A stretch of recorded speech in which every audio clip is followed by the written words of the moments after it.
The female tilapia are separated from the male and put into conditioning tank, thus triggering gonadal attrition. Being able to do synchronous spawning, production of eggs is maximized. Broodstock are always maintained on high protein diet to maintain production of quality eggs that result into healthy fry. Male tilapia begins courtship display in front of the female. Only the male takes an initiative in courtship, while the female plays merely a passive role. Female tilapia are responded to courtship. Male-banded monogamous pair remain together until the fertilized eggs is picked up by the female, and male tilapia will immediately look for another female and will readily meet again.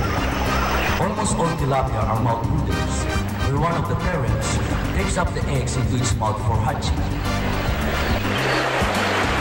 Cannibalism between fingerlings and fry are high among tilapia. The fingerlings will eat anything alive that is near hidden fry. The female tilapia looks after the fry until they are able to swim around independently.